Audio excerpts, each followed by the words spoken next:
सोचिए, एक दिन नदी बह रही है, अगले कुछ दिनों में वही नदी सूख जाती है। कभी फ्लड आ जाता है, कभी सूखा आ जाता है। ये सिर्फ क्लाइमेट चेंज का इफेक्ट नहीं है, बल्कि एक ग्लोबल वार्मिंग है। इसे दुनिया आज वाटर बैंक्रप्सी के नाम से जानती है।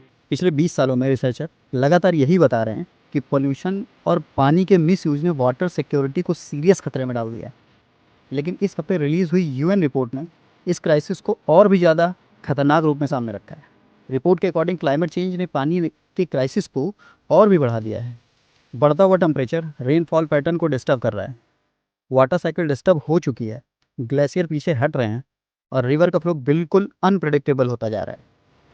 कभी अचानक फ्लड, कभी extreme dry weather. Report in sudden shift को रिप्लेसेस के नाम से डिस्क्राइब करती है।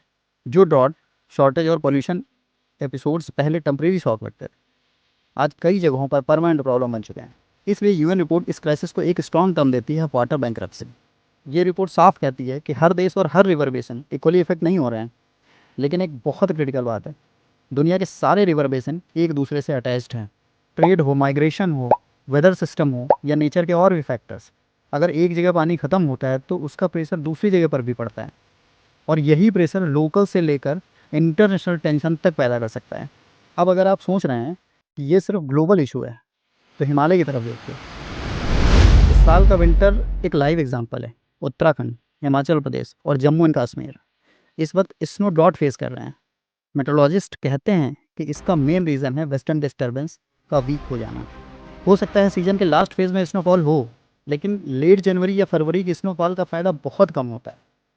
लेट स्नोफॉल जल्दी पिघल जाती है, इससे मिट्टी को कंप्लीट मॉइस्चर नहीं मिल पाता। इसके जस्ट अपोजिट अर्ली स्नोफॉल धीरे धीरे मेल्ट होती है, जो रिवर को लंबे समय तक और स्टडी वाटर सप्लाई देती है। पिछले साल आईआईटी मंडी के एक स्टडी ने भी वार्निंग दी थी कि इरेटिक प्रेसिपिटेशन पिछले 5 सालों में काफ़ी ज़्यादा बढ़ गई है। इसका सीधा असर पड़ रहा है एग्रीकल्चर, हाइड्रो पावर और सबसे इंपॉर्टेंट रिवर फ्लो की टाइमिंग पर। दुनिया भर में इंक्लूडिंग इंडिया, वाटर मैनेजमेंट का फोकस ट्रेडिशनली सप्लाई बढ़ाने पर रहा है। घर, किसान और इंडस्ट्री को पानी देना।